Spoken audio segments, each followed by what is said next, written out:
Thank you, Honorable Charles Najama, the Chairman of Kenya Christian Professionals Forum. You need to use the podium. You can just I may need to refer to something.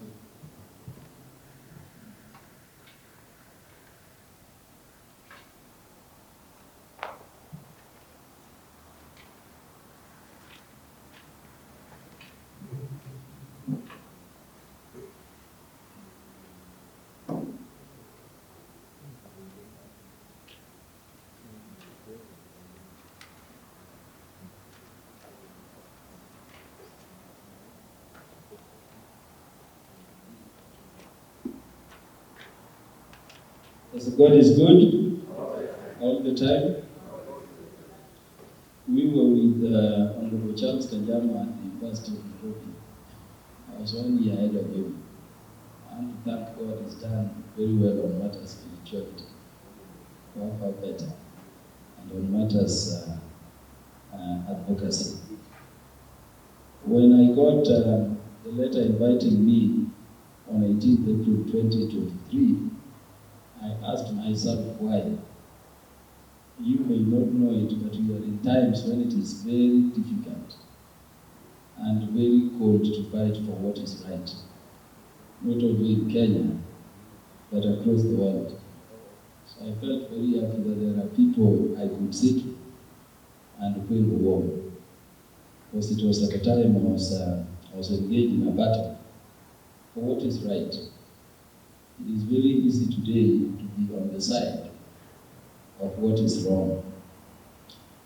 The letter requests me to speak during this family symposium on the matter of protecting family values amidst changing demographics.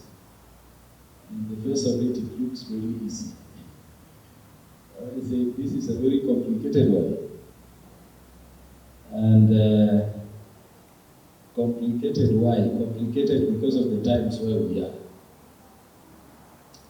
We are in times, men and women of God, where even the definition of family itself is not agreed upon by humanity. We are in times when who constitutes a family is not agreed upon. We are in those times when the world is struggling to define who is a father, who is a mother, who is a woman, who is a man, who is a child, who is not. And this is despite the fact that we are talking of women's rights and the rights of all these categories. The world is not agreed, and there is a very big debate outside there. And so in coming today, I decided to come with my family. And I want to request them to stand so that I may formally introduce them.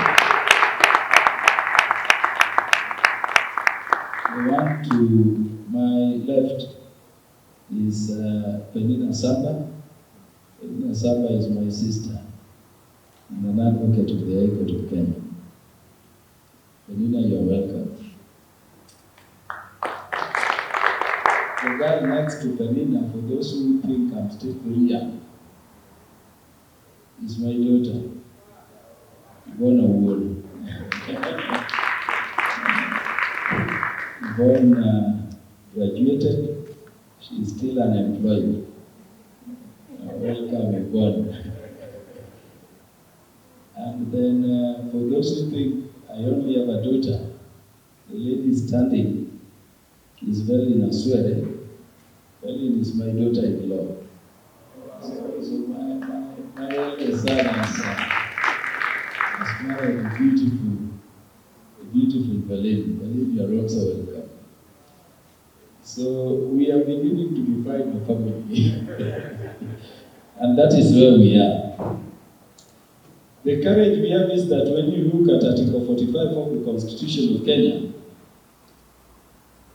The law, being the most fundamental law we have in the country, speaks to the family for the first time in our history. You remember the last constitution never had an article or a provision on family.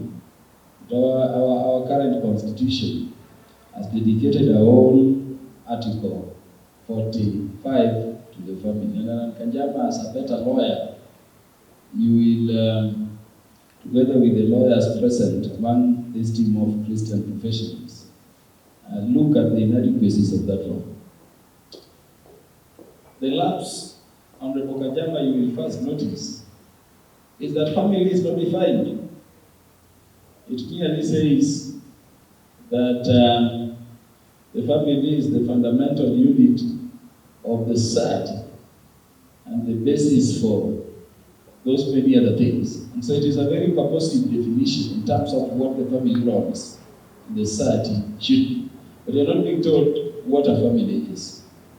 And then the state is obligated to protect the family. At sub-article 2 of Article 45,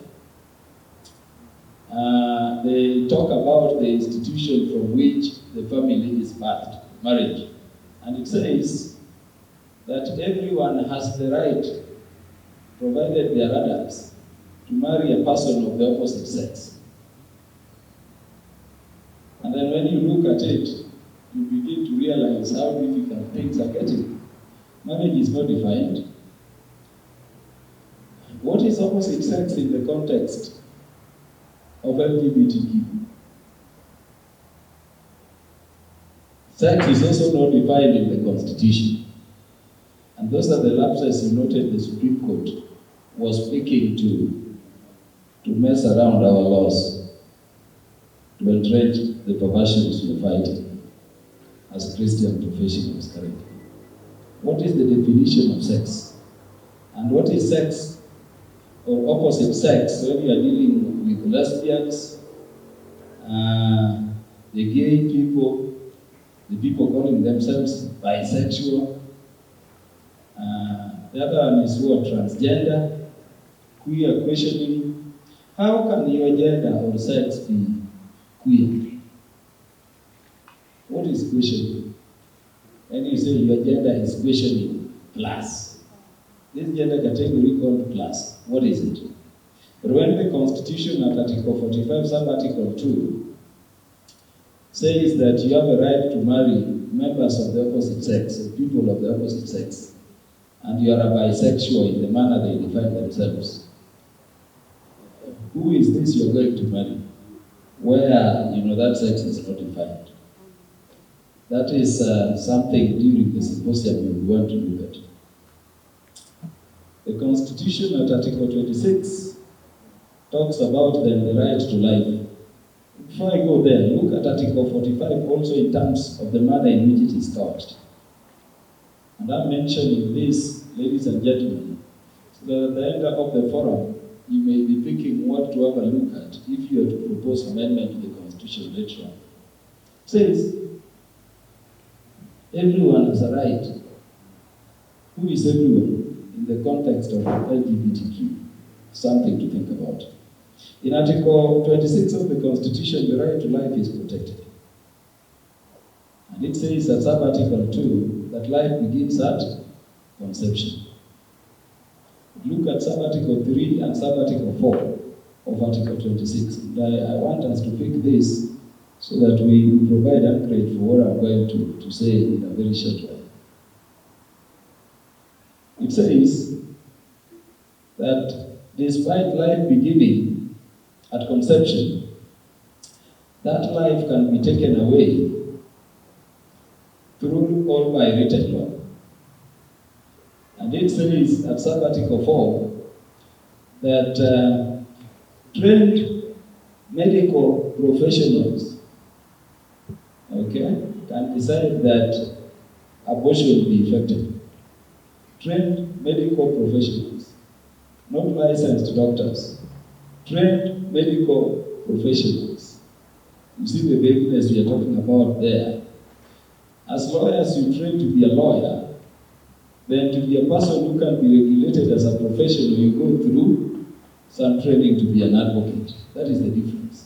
And so you are under a body regulating whatever you. Now you are being told just a mere lawyer in the seat of a a trained professional can decide that abortion takes place. So you see a way in which the right to life is being protected, but there are gaps in the constitutional provision allowing the immediate termination in a very discretionary and whimsical manner of the fetal life. And it is a very big debate. I see ladies here, I see everybody. They say that abortion should be very free. Okay? But take yourself back. When does life begin? If it begins at conception, I was asking my team yesterday, take yourself to 1 month old. Take yourself to 1 week old. Take yourself to 1 day old. Take yourself to 1 second old. Drive yourself back through your mother's birth canal. Okay? Take yourself to the uterus, and then you realize life is a very continuous process from conception. So the idea you want to casually break down life and say this one, a doctor can just decide, not even a doctor, but a trained professional can just decide this one should be terminated, is a gap in the constitution we need to deal with. And then I would request later on you look at Article 27 of the Constitution. And this one deals with freedom from discrimination. Freedom from discrimination. And the grounds for non-discrimination are said to include sex. I told you sex is not defined. And then they say it includes sex, age, race, and those others. Includes. I want you to look at that provision together with the provisions of Article 259 of the Constitution. Article 259 of the Constitution says, where you use the word includes, it means also but not limited to. And so you see the gap the Supreme Court exploited to make the determination to amend our Constitution at Article 27, sub-Article 4, to say that sex, as defined in that provision, includes sexual orientation. The people who have been fighting for the rights of women are quiet across Kenya. But by the Supreme Court making that determination that sex includes sexual orientation and gender identity, the rights of women we have been fighting for all these past decades have been wiped out if you never knew it. And you must understand it in the context of what sexual orientation and gender identity means. Kajama will tell you, in the year 2006, some people who decided they were professionals, international experts on human rights concerning sexuality. I don't know who nominated them. At a conference, a symposium like this, in a city in Indonesia called Yogyakarta. They sat there in 2006. They decided they are developing principles which apply universally and which are universally binding upon all humanity on matter of sexuality. And that is where they birthed the idea of sexual orientation and gender identity. What they abbreviate, if you check through your forms as well. What does it mean? Sexual orientation and gender identity is the home for what we call LGBTQ+, all that perversion. Actually, that is the umbrella phraseology. Because it is under that doctrine where they have domesticated the idea that sex is different from gender. And they define sex as a biological construct, gender as a social construct. And they say sex is never between the legs, it is in the mind. And so they say under SOGI that your sex or gender is what you decide it is each minute, anyhow, anytime. So I entered here as a man and I'm dressed as a man. But if I tell you now, I'm a woman, you have to refer to me as a woman, and you don't just refer to me as a she, but I'll also dictate to you my pronoun. Now they go with they, them, and others we don't. That is the home of sexual orientation. So when the Supreme Court says that sex includes sexual orientation, let me tell you why I'm saying all women's rights have been wiped, particularly to the two-third gender principle, also documented in Article 27 of the Constitution. You come to Parliament today and say Parliament is ill-constituted in terms of gender. Number one, the question we'll ask you is, what gender are you talking about? Because the gender categories, these puppets now say there are over 130 of them. I think over 140 are going. So which sex? When sex includes sexual orientation. But again, with the definition of sexual orientation and gender identity, what will stop a few men from just standing up and saying, for purposes of composition of Parliament, we are females? And it ends there. And remember, once they make that claim, the debate is ended. You must give them their right to be counted as women and all rights which are called to women. And you know the debate which is going outside there. I was picking those to tell you where you were. And to give you a thought about what you should think about towards the tail end. How will we address the situation where we are? We need, as professionals, clear pathways with the various organs of government and the independent commissions. Now let me say, in terms of independent commissions, I'm surprised, Honorable Kajama, that the National Gender and Equality Commission has not joined us in the endeavor to review the Supreme Court determination. Yet they are there to assert gender equality, and the rights of women have all been wiped out. When we talk of LGBTQ wrongs, they call them rights. Today, I don't know where they were made rights. The space they are seeking and the opportunities they are seeking out is not the opportunities of the male gender. It is the space of the female gender. And the National Gender and Equality Commission is quiet. You see the debates happening in the US about athletics, and the men simply calling themselves, I'm a lady for purposes of competition, and you go in there and you take all opportunities, including scholarships. With Sogi, Usain Bolt can decide, having run out or being outpaced by younger men, I'm now a female for purposes of athletics, and you will not stop. And I'm happy with what is happening in the West currently. In the United States, so many states are passing laws which are clawing back on these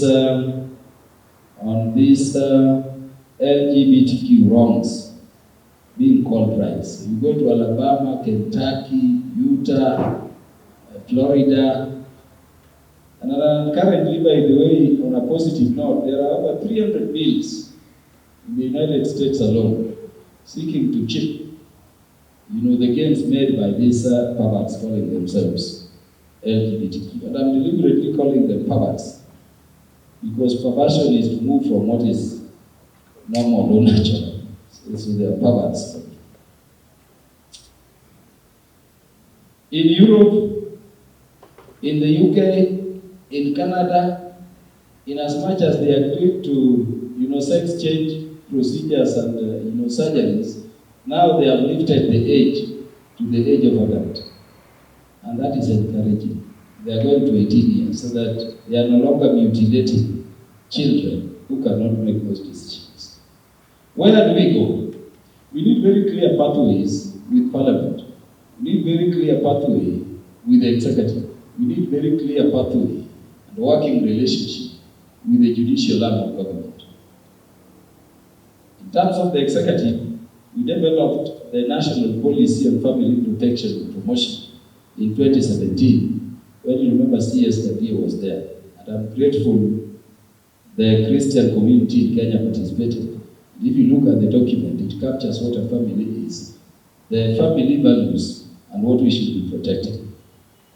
In terms of the judiciary, Let me tell you, these perverts have realized across the world that it is not easy to capture the heads of state. Because in most cases, our heads of state are elected. Because the society is still against it. More so in Africa and the Islamic states, largely. It is not easy. So you will go to Museveni and is thinking of elections. You go to Mnangagwa is thinking of elections. Okay? So the institutions, the arms of government these people have decided to capture across the world is the judicial arm. And it is in that light where you need to look at this, Supreme Court decision. When it was rendered, I came out and I said, President, why are you not talking? Why are you not talking? And is it a mere coincidence that Jill Biden came, did nothing we remember her coming for, but then left us with 16 billion and went back to their country? And it is at that time when a judgment which had been waited for over 18 months was being delivered in a hurry. What was happening here? And people said, oh, Jill Biden just came. If she just came, there is another one who came after that. Kamala Harris was in Zambia. And I can tell you, thanks to the members of parliament who stand for the family there, she did not address the parliament there. Because they said if you mention LGBTQ, it will be the end. So you later saw us in a farm somewhere watching tomatoes. That is what took her. And the members of parliament, particularly the ZANU-PF, the party of the late Robert Mugabe, said he mentioned it will be the end of your lecture. And so she went and lectured some plans, and we have a lot of them in Africa. So some of these things are not mere coincidences. Remember, ladies and gentlemen, when our own son Obama became the president of the United States, the first executive order he signed was to recognize this LGBTQ nonsense as rights and to appoint Hillary Clinton as the advocate for LGBTQ rights across the country. And Hillary Clinton, I don't know her professional background, would go out shouting, you remember, how LGBTQ are human rights. It's the fact of the matter. And you must be knowing when we are here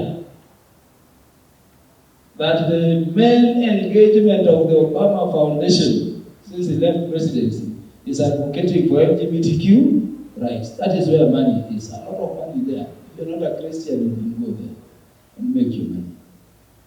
The entire world, UN organizations, UN agencies, whether it is UNICEF, whether it is UNESCO, whether it is UNDP, world funding is all being directed towards advocating for these LGBTQ laws. And you need to look at them. Jama will give you the data. We were with him in Entebbe a short while ago. You will see how much money is going into this LGBTQ wrongs advocacy. So we need a relationship with our judiciary. In Uganda, when they first passed the anti-LGBTQ law, anti-homosexuality law, the court killed it clandestinely without even, calling the parties to hear the judgment. They realized later on that it had been delivered and it is a thing there. But Uganda did theirs, and by then you remember a mere government official standing on the podium and shouting at Museveni, you have to withdraw the law, or there will be sanctions. And those sanctions include withdrawing HIV vaccines. When there is data to confirm that when you engage in homosexuality, you are more predisposed to be infected, and the prevalence for HIV is more in people who engage in sodomy and those other acts than the natural ones. No, they publish them themselves. But they say we are going to withdraw this. Maskini kweli ana chake. A beggar cannot have rights. The West trades with Saudi Arabia. They never give them these conditions. The West trades with Qatar, they never give them these conditions. The West trades with China, they never give them these conditions. The West's engagement with Africa today is you must sign to help us at the UN General Assembly push for LGBTQ nonsense to be rights for us to give you donor funding and an ambassador development funding. And it is in the context that you need to look at the Cotonou Protocol. The ACP, African, Caribbean, Pacific countries, and the EU,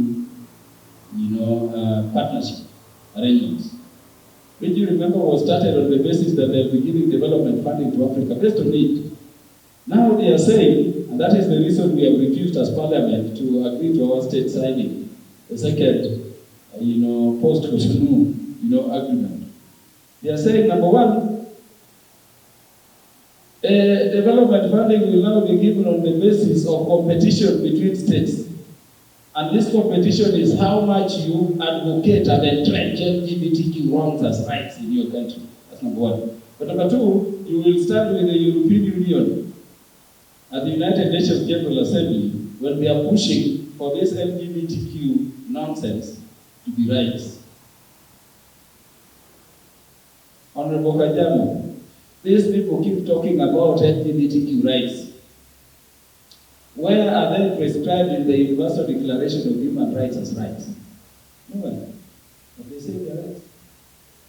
Where are they prescribed in the International Covenant of Political and Civil and Political Rights as rights?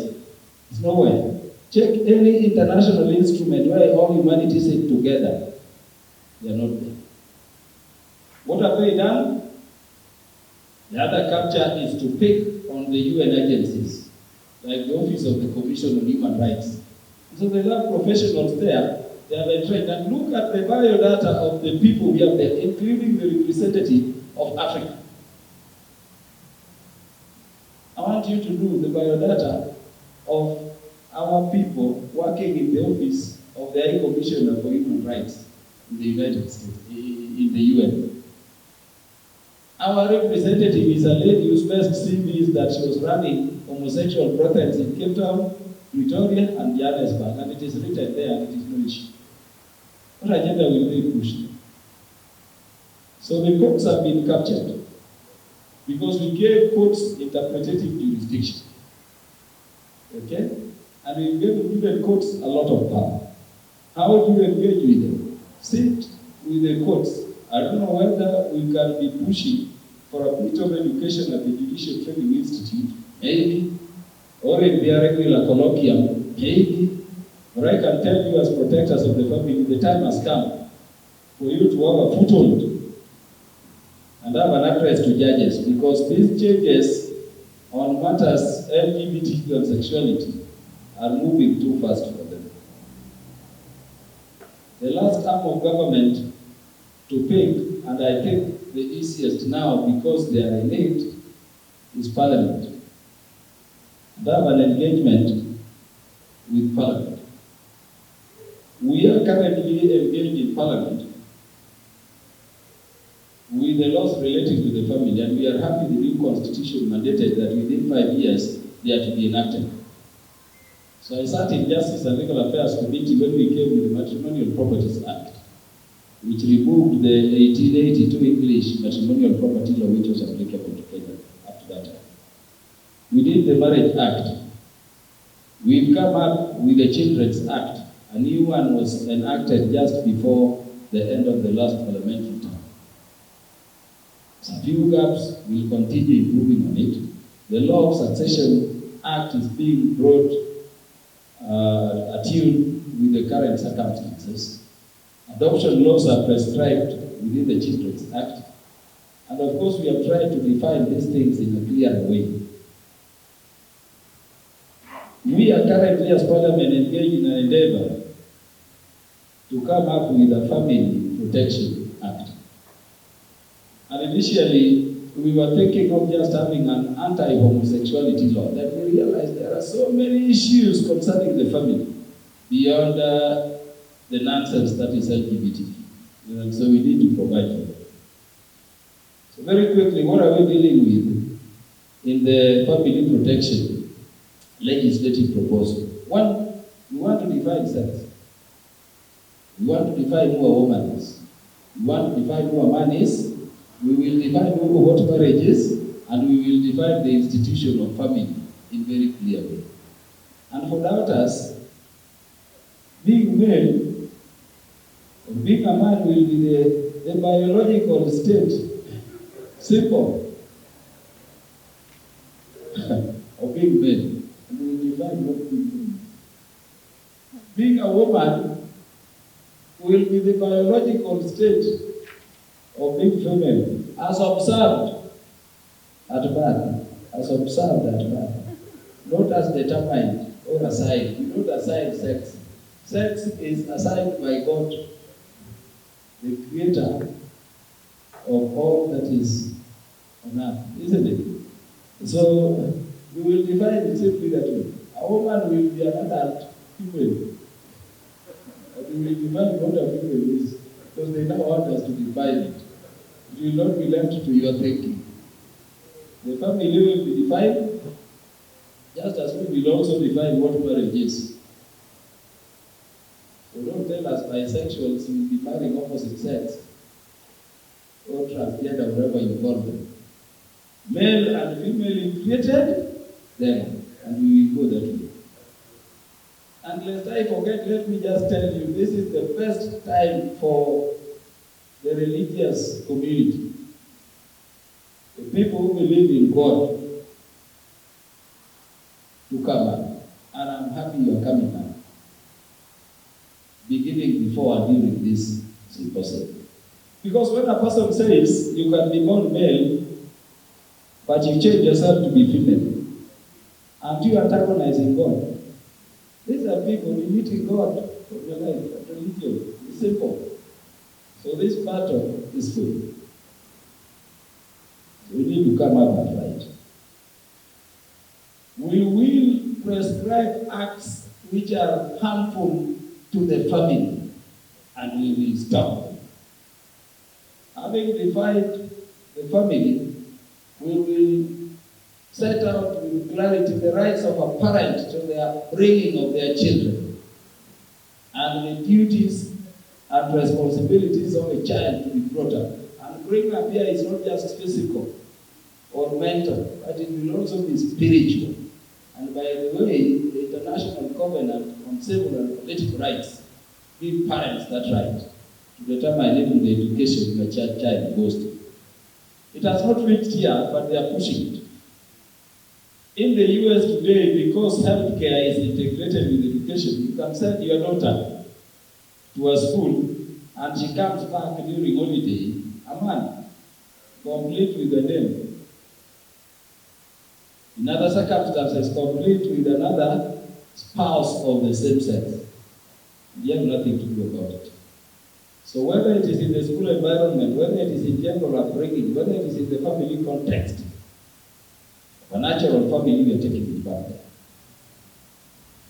Because you are engaging in vanity,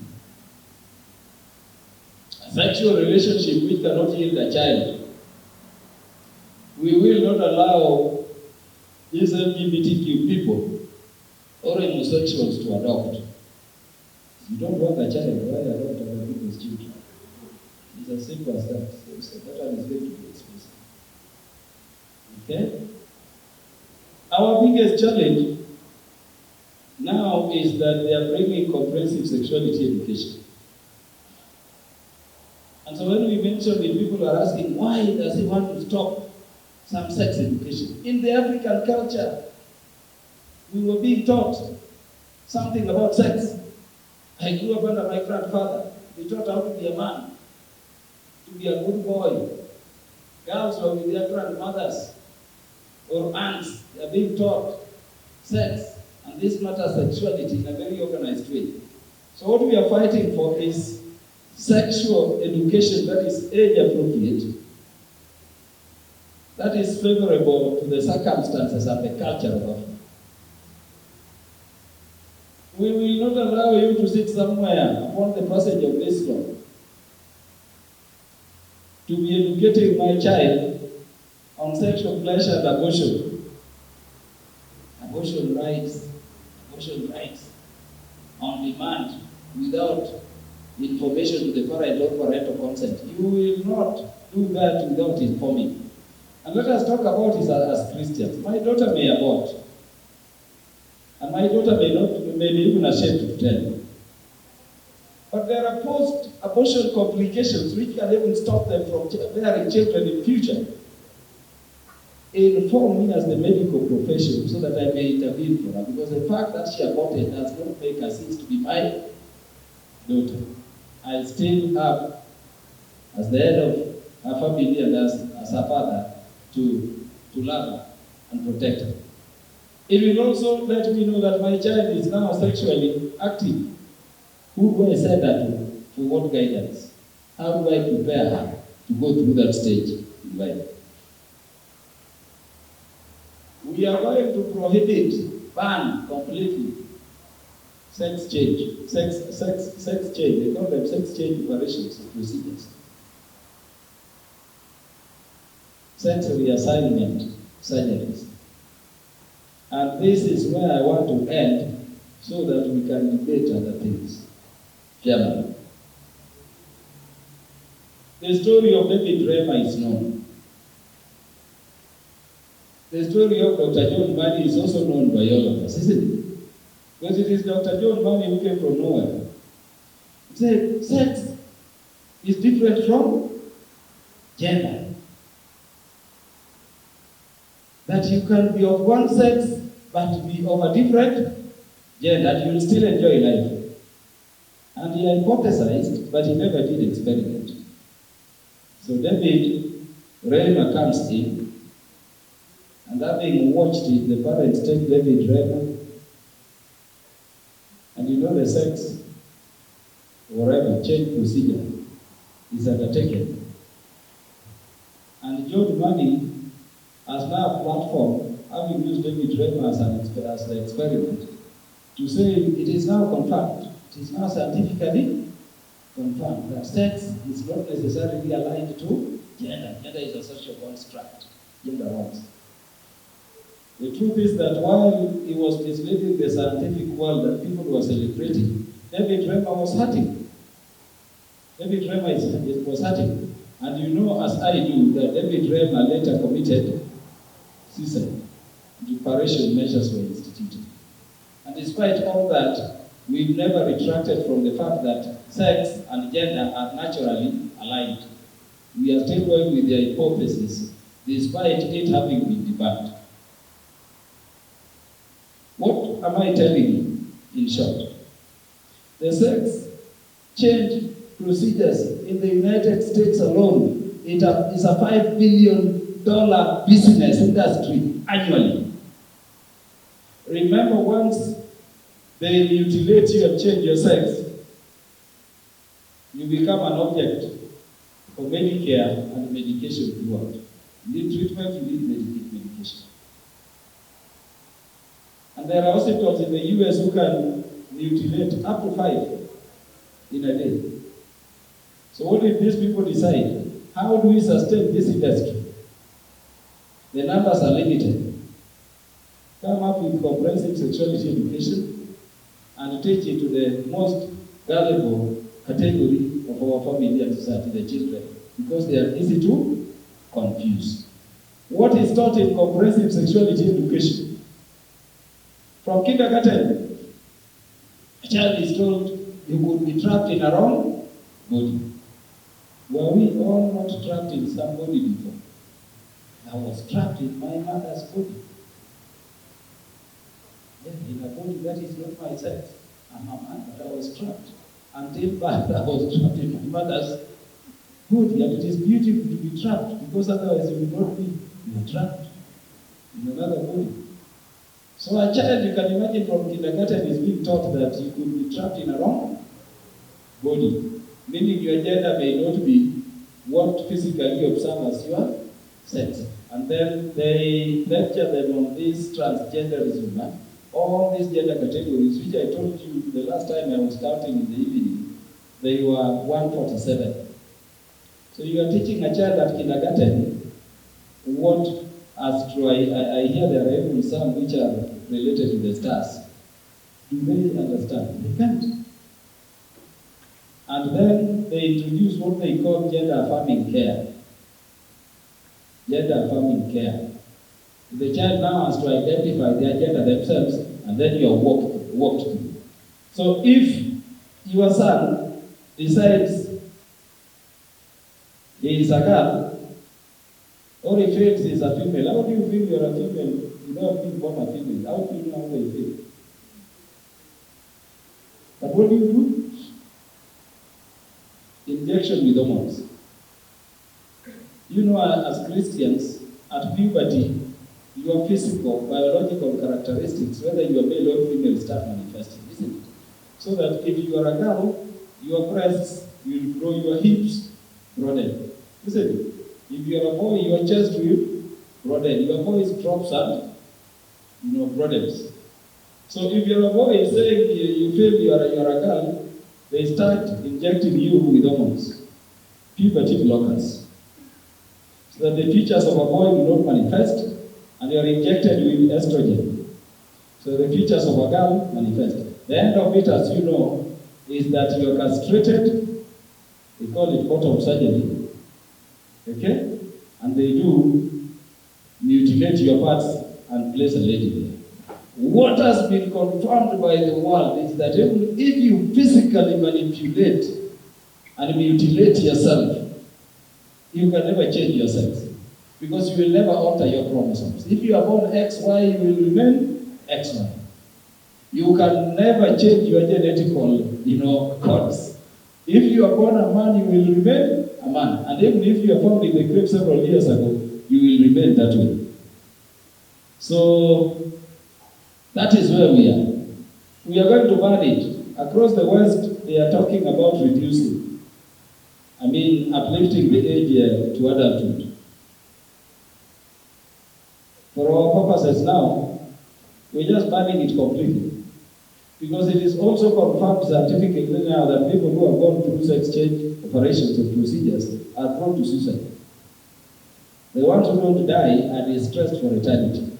Because you've changed your body from being a man to a woman, but your biochemical orientation is still masculine. That is a problem. You change your body from being a woman to a man, but your bodily orientation is in that direction. And so in that law, let me end by saying, I've heard people saying, this law will never come to be. And I'm grateful for some of you who sit with them. Yesterday I was sent for, if you look at my Twitter account, their plan of action. And I posted it there and I told them, we are really ready.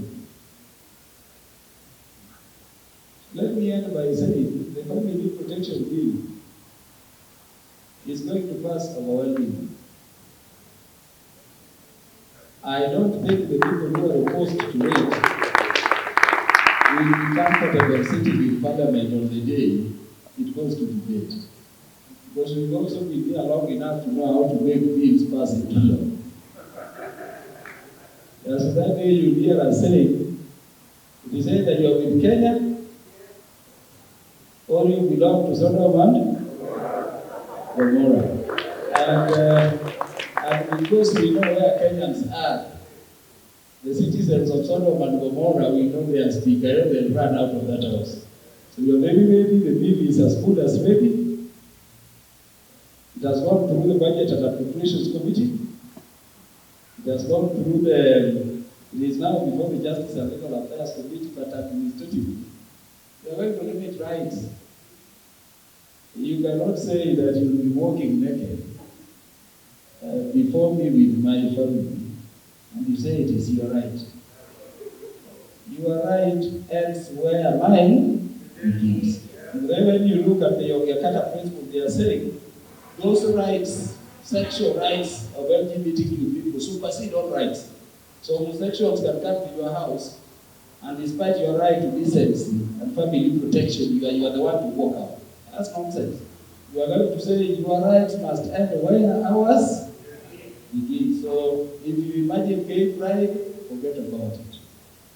Those colors, we are going to ban them. If we are using them, and you are an industry making them, and you know what is happening in companies like Bata Shoe now. They get shoes with rainbow whatever. Yeah. They should not produce more. And those who are using them, we are going to ban them. You will not have that flag in a school where we are educating our children when this law is passed. Yeah, I was just exciting your mind